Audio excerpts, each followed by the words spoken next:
Welcome to our podcast. I'm Jeff Pelletier. The purpose of our podcast is a simple question. Why is Israel important? Over the next many episodes, my partner Neil Johnson and I will seek to answer this question. There are just barely over 14 million descendants of Abraham, Isaac, and Jacob in the world today, and about 5.5 million of them live in Israel.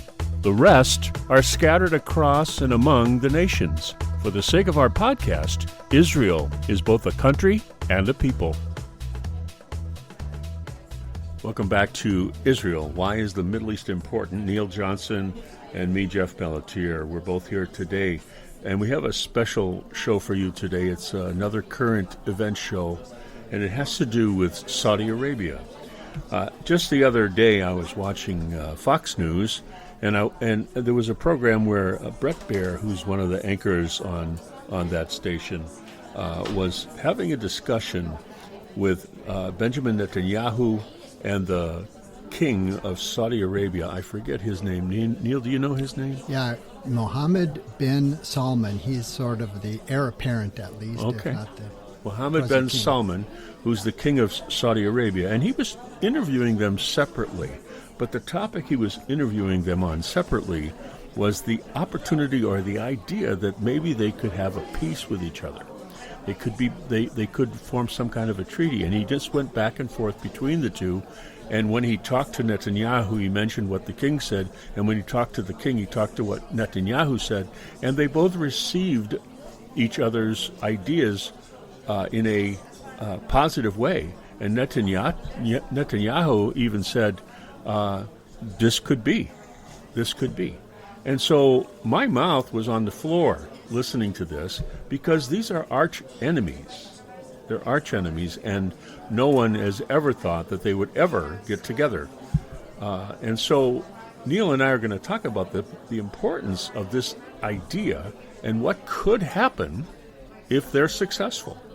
So Neil, you were talking to me the other day about what the Saudis value and what they don't value in this process. And if you could kind of help us understand the things that they value and the things they don't value in this process, because just a minute ago you were asking me, you were telling me what diplomacy was, and what did you say it was? What's in it for me? What's in it for me? So what do you surmise is good in this for Saudi Arabia, and what's not good for Saudi Arabia? What is good in it for Saudi Arabia that we know is good is the old adage, the enemy of my enemy is my friend. And everyone in the Middle East is afraid of Iran's saber rattling today, including the Saudis. So they look to Israel for a couple of things. One, they want a quote-unquote nuclear civilian, that's the quote, a civilian nuclear capability. Now you know and I know, and our listeners know, that anybody who has civilian capability of nuclear productivity... We're talking about power stations, right? Well, ostensibly, right?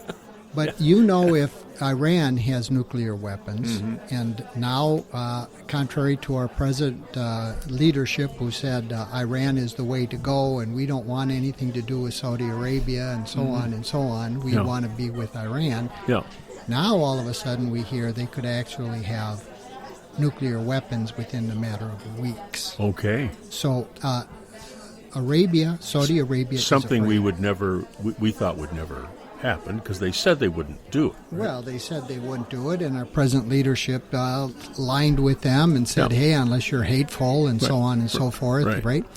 So now we know that all of this is about to ignite in the Middle East. We've done shows on this where we've said the Bible specifically points out and names names as to who's going to start this. So the enemy of my enemy is my friend. So Israel is the enemy of Iran.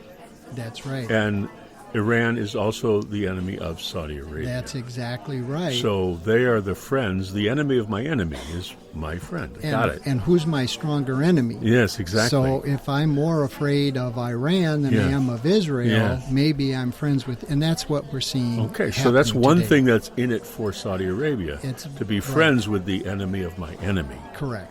Because then they can have some kind of a the United States and Russia against Hitler, Of for course. example. Same kind of thing. Same kind of Yeah. thing. Okay. Exactly. Interesting. The second thing, because that was really the main thing, is that they have protection from Iran, because Iran is on they're on a mission. They are to destroy Israel. And the number one most important thing that is in it for Saudi Arabia potentially is the idea of them having suzerainty over the Temple Mount. Suzerainty, which means sovereignty or oversight. They would have oversight. That's today by the Jordanian. It's called the Waqf. W-A-Q-F. Right. Yeah, Waqf. And anybody who's been to Jerusalem Yep. and has been up on the Temple Mount knows that the Waqf rules. And they're in charge. And they're in charge. And they're Jordanian. And they're, Supposedly a neutral territory which is full of Palestinian people. well, and the Palestinians kind of rule it together in cooperation with the Jordanians. Right, So right. you could say to yourself, what's the difference if one Muslim country or another controls the Temple Mount? What does it matter? Yeah, yeah. And that's it. kind of what now Saudi Arabia has a lot of vested interest for having control of the Temple Mount, and it opens up all kinds of possibilities that we've discussed, you and I. So what's the okay? Let's go there. So, what is Saudi Arabia's interest in the Temple Mount? Do they have an interest in that at all? Well, they do have an interest, and it's not that this is a newfound interest. They have been, by the time we hear anything, Jeff, on the news, like Brett Baer, your comment, by the time it comes down to us that it's official, they've had so many discussions So and true. meetings, so Yeah. long, so far. Yeah. Now, this peace accord with Saudi Arabia, Israel at least is, all their news outlets are almost saying it's a done deal. Wow. It's a done deal. Wow. Now, they're careful, but they're all saying it's a done deal. Now, the fact is that Saudi Arabia wanted control of the Temple Mount for a number of reasons. Okay. Like what?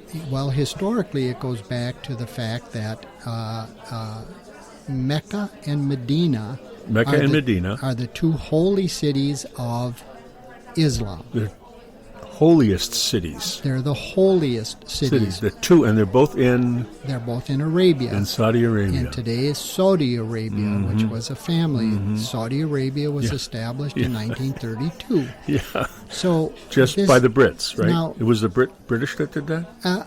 you have to say it was kind of after the Or the French? Well, it was kind of after the Second World War. And this is the whole thing with the background of Lawrence of Arabia. Oh, sure. Right. So Yeah. nothing happens in a vacuum. So Right. you can say, well, it was British, it was French. Yeah, it was cut up for political reasons. Right. Everybody, Yeah. it's called diplomacy. What's in it for me? Right. Don't forget that, folks. Don't forget what's in it for me. So Yeah. the fact is that over the centuries, over the recent decades at least, people did not want to be seen in the Muslim world as soft on Zionism. Oh. And one of the ways Hard. They wanted to be hard on no, Zionism. that's right. And they vied with each other to be more forceful against Israel. Against Israel. Yeah. Today we are seeing and watching a break in that mindset where there's a new narrative. The Abraham Accords. The Abraham Accords, and Yeah. people are putting their embassies in Jerusalem Yeah. and so on. Yeah, it's very Now, amazing. That would be a very amazing thing if Saudi Arabia put their embassy in there, because they have so much pull in the Muslim world. Yeah, It would they're the big dog in the Muslim world, It right? would create just Yeah. an astronomical that's right. new narrative. Yes. So if you ask 90% of the people on the street, and 90% of Christians too, and say, Right. what is the third holiest city in Islam by rote, because they believe the narrative. They've only heard the narrative. They would say Jerusalem, That's right. the Al-Aqsa Mosque. Because it's a narrative that has been created out of whole cloth by Said over and over and over and over again. So the that's all you Palestinian know. Authority and Yasser Arafat, etc., etc., etc., because they want a claim, the Palestinian Authority does, on Jerusalem, and the temple, the Dome of the Rock, gives them that. Well, the Dome of the Rock is the dome. Yes. The Al-Aqsa Mosque is what they call the furthest mosque, and that actually goes back Oh, to yeah, centuries the ago furthest to the mosque. Umayyads when there was a rebellion Yeah. against them in Arabia, and the strong man of Arabia said to the Umayyads, "You cannot come here," which is important for all Muslims. "You cannot come to Mecca to circle the Kaaba.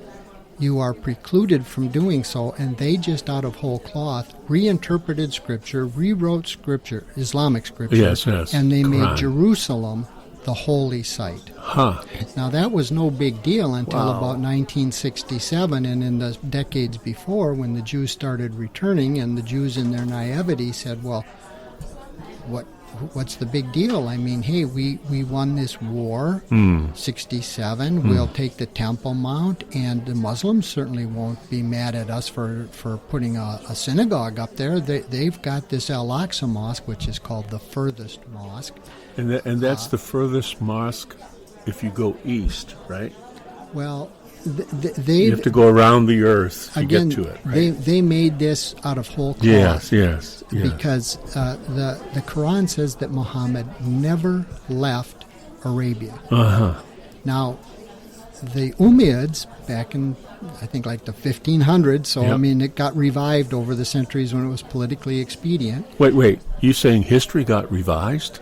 History No, got revived, right? I don't believe that. Right, Anyway. revised. So it's kind of a history lesson, but it's important to know for our people that if you believe and accept certain narratives, occupied territories, West Bank, Occupied territory. third wow, most yeah. holiest site in Yeah, Islam, yeah, without yeah. knowing anything about how Wow. it happened, If you just accept those if narratives, you just accept those narratives, because somebody said so, somebody said so. if you do that, And if you do that and you hear them over and over again, you will be indoctrinated Yes. to say the same things. which is and what repeat the same indoctrination things is. and believe you the get same it, the things. same thing over and over and Right. over, and eventually you believe it. Right. That's indoctrination. That's correct. And so today we have Saudi Arabia who's saying, wait a minute, I have more important matters in front of me. In other words, I have a whole nother branch of Islam called Shia Islam in Iran, and they have made no bones about the fact that they will fight anybody, even Muslims. And Saudi Arabia has been the brunt of this. They've Wow. been attacked with their oil fields just a Right. couple of years ago Right. by Iranian proxies. Yeah. They're far more afraid of the Shia than they are of Israel. See, before, in times past, the only thing that could make Sunni and Shia together was Israel, Because they both hate. because they both hated Yeah. for political reasons, Yes. had to say they Yes. hate. But then they find out nowadays, thank God for President Trump and Yes, the yes. Abrahamic Accords, yeah. that a lot of Muslim countries are saying, you know, we have spent far too much money and far too much manpower on holding up this false narrative that Jerusalem is important. It's only important to you, quote unquote, people, Palestinian people, a made Right. up name, Yeah. a very late, new, made up term. Yeah. But it's not important to us, and we never and didn't like and didn't enjoy fighting with Israel over all these decades. And as soon as they had peace, And losing every time. and losing. But as soon as there was the chance for peace, a number of They these took it. a They number did. of these Muslims took it. And guess what? Right. They're prospering because of it. Because of their trade agreements with Israel. Right. Those Arab countries that are in the Abrahamic Accords are pleased with the outcome. It's going well for both parties. Both people are coming out ahead, and this, they say, has softened the Saudis because they see the success of the Abrahamic Accords, and they're saying, Well, this- maybe we should reconsider our approach here. Right, and that's nothing new. For for all wars and at all times, it would be leaked where people would say, hey, they're saying this for public consumption, but behind the scenes they're saying, hey, we really don't want to do this, we don't want to support this, we don't want to finance this, blah, blah, blah, blah, blah. And now they found a way out. And today, again, just because Iran is so saber-rattling and is soon to come against Israel with its confederation. Yes, it's really amazing. It's very scary for these people. But this arrangement between Saudi Arabia and Israel could be a deterrent to Iran. Could be. They could look at that association and go, maybe it's not a good idea to attack. Well, we know that there's going to be an attack. It is going to happen, yes. Whatever. It's not going to stop it.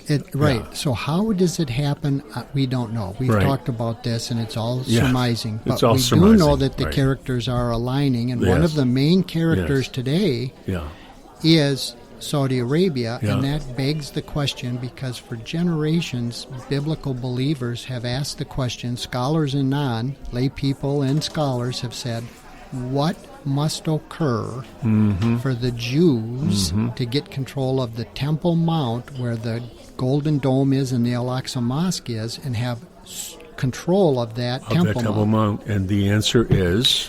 Well, the answer is nobody knew. But now they do. But now we're seeing possibilities because if you say Saudi Arabia may in fact wind up as being the new quote-unquote overlords of the Temple Mount. And when they poll the Saudi Arabian people, a huge percentage of them say Jerusalem never is and never was important. Not important. Not to Islam. Medina and Mecca. Right. That's it. Right. Those are the holy cities. They're actually in the Quran. Right. That's where Muhammad was born. So the made-up story is now being outed in a sense. Right. In the Muslim world, they're going, hey, you know what? We've been pretending this is true for a long, long time. And now, Neil, let's extrapolate, because all we can do is surmise, as you said. So let's assume that Saudi Arabia gets control or oversight over the Temple Mount, and it's not important to the Saudis. It's just not important. They in fact have control because they don't want it to be important in Islam because their book says it's not. What would that lead to?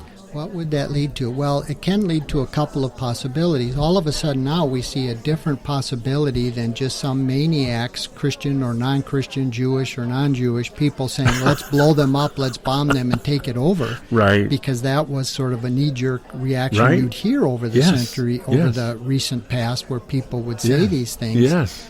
And here it comes, folks. Now you're seeing this thing of a couple of possibilities. Yep. One is we talked about, well, let's assume that Saudi Arabia does gain control of the Waqf instead of Jordan, who were illegal occupiers to begin with. Yeah, they're right. They attacked Israel. Yeah. They took it over by force. Yeah.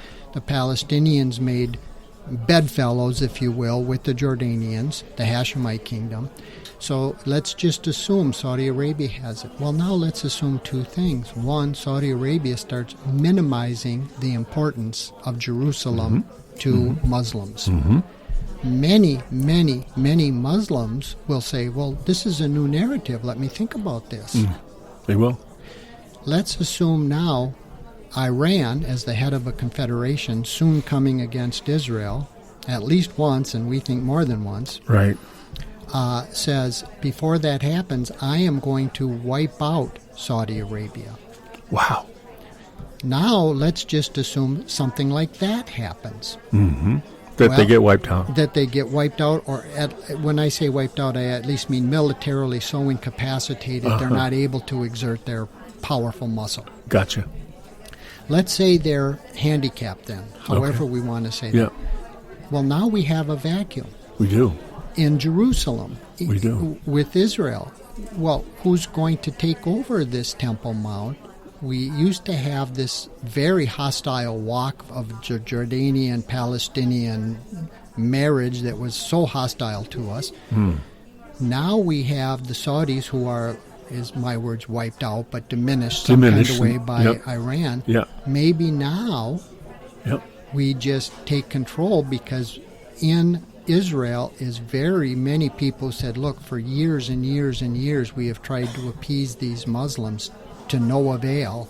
Let's take our holy site, the Temple Mount, right, where Mount Moriah is, where Abraham first went to sacrifice Isaac. Yes. The very temple, 2 temples stood there. Let's take that. The Holy of Holies was on that spot. And there's nobody here. Yeah. So we're left standing. So you don't need Christian or Jewish extremists to say, let's just blow up these structures. It's just sitting there waiting for somebody to do that. That's a possibility. Yeah. And all we're saying, Jeff, is, look, now all of a sudden this is so prophetically significant of the possibilities. Possibility. Nobody would have guessed a couple years ago even, wait, what you mean Saudi Arabia might make peace? Saudi Arabia might make this peace. With Israel? That's absurd. It's absurd. Let's just keep going a little further. So Israel gets control over, let's say it's 8 or 10 years of time. But Israel gets control over that, over the Waqf, okay? Now they own outright, they're managing their Temple Mount. What must, in Judaism, what must occur before Messiah comes? Well, a couple things. One, we know that among many religious Jews who are waiting for Messiah, they think perhaps different than we do about who Messiah is. Correct. And what he'll Yes, be. But they say the temple itself, the Temple Mount, is to be a house of prayer for all nations. All nations. All nations. So in order for it to be a house of prayer, it must exist. It must exist. So that means a temple will be built. And it will be inclusive of everybody. And it will have a Holy of Holies, just like the old, the original 2 did. And it will be the dwelling place of God, just like it was with the original 2. And there will be liturgy and ceremonial worship there. And all of the world will be invited to attend. Anybody who wants to come can come. And the point of that is that paves the way for Messiah. That's the Jewish rule, right? That's what they believe. It's very similar to what Christian ideal is, that the 1,000-year reign of Messiah, when he returns, will be in the temple. Well, today we do have slightly variations on interpretation, right? But remember, Christianity came out of the Jewish concepts and context of what will happen. And so many people don't know that. And so many people don't acknowledge that, at least. But, back when the 67 war, when Moshe Dayan gave this as a means of appeasement, nobody thought that, at least ostensibly nobody thought, many people did, I'm sure, knew it would be a dead end, but Moshe Dayan gave that suzerainty over the Temple Mount to the Jordanian-Palestinian Waqf, and he said, now you must guard this place and keep it free and available to all people, Christians, Jews, and Muslims. Is that agreeable? Of course. Of course it's agreeable. Now, anybody who's been there knows that's not the case. No. Especially toward Jews. If any Jews go up there, they are harassed horribly, harassed, arrested by the police, harassed all kinds of ways. Now, the most tangential connection of Al-Aqsa, the farthest mosque that they can make, was because there was a rebellion in Saudi Arabia, and the ruler of Saudi Arabia at that time, said to the Umayyads, you can't come here, so they made Jerusalem the capital. Today what we have is Jews being precluded from going up on their Temple Mount. Well, in Jewish scriptures, there are hundreds and hundreds and hundreds of references to Jerusalem. They face Jerusalem. Muslims face Mecca. Right. Jews face Jerusalem. Yeah. Hundreds of references. So we did a show, Neil, about the rebuilding of the temple. Sure. And you told me that the menorah that is for that temple is on display in the city.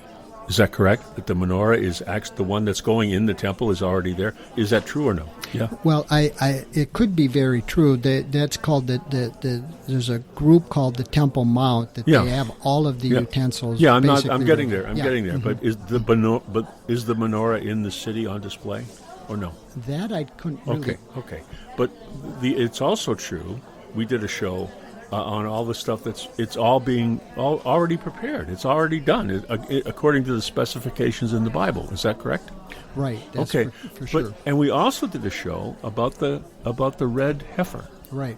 which must exist, right, for the temple to be rechristened, right? Rechristened, it wouldn't be christened, but re-blessed. And all of these other things are already, there's all this work has been done in preparation for the idea that the temple will be rebuilt.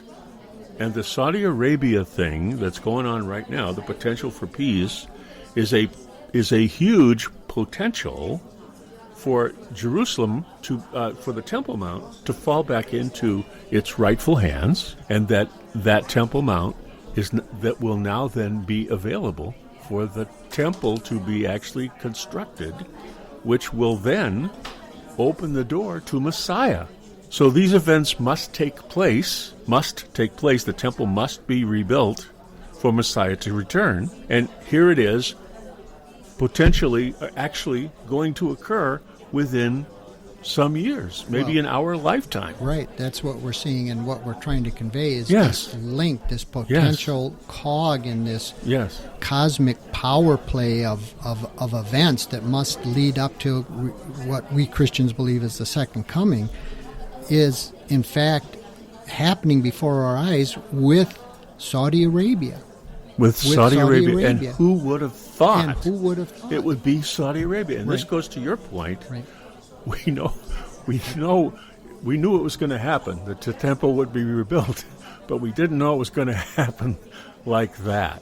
And we still don't know exactly And we how still it will don't play know. out. Right. I mean, like you Right. said, there's a couple Right. scenarios, Right. but now all of a sudden they're viable scenarios. Right. Saudi Arabia gets control of the Temple Mount. Nobody would have thought that's Nobody possible. would have That's thought. ridiculous. And they could diminish its importance, or Iran could attack them, and they are still diminished, And they one way or still, the either, other. there's a couple of scenarios that could work out this way. So, folks, we wanted to let you know about this, and we wanted you to be up to speed on it, because you need to start paying attention if you're not. If you're not paying attention to Israel, if you're not paying attention to the Middle East, you should be on guard right now. If you're a Christian, if you're a Jew, you should be on guard right now paying attention, because this is really potentially amazing. This has been a great discussion for this episode of Israel. Why is the Middle East important? I look forward to how this continues to unfold. As you can tell, Neil and I enjoy talking about the subject, as it helps us to get to the root of the matter about God and why Israel and the Middle East are so important.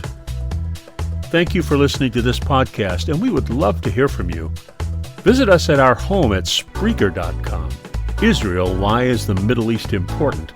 That's Spreaker.com. Israel, why is the Middle East important? And you can find us on Facebook using that same title. And you can email us at whyisthemiddleeastimportant@gmail.com. That's whyisthemiddleeastimportant@gmail.com. Love to hear from you. If you like what you hear, please invite your friends to the conversation. One thing Neil and I always say to each other is, I don't know. Because the only way we know is to not know. Once you have it all figured out, you stop learning. And that state of mind is what helps us to learn and grow.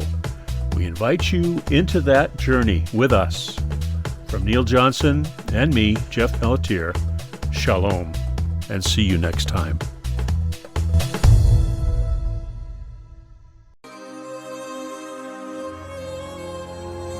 יברכך אדוני וישמרך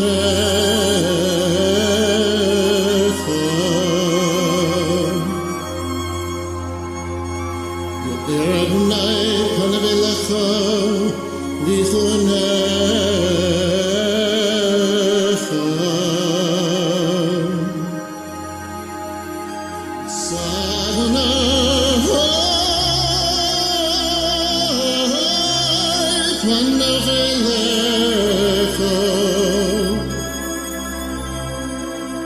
וישם לך שלום.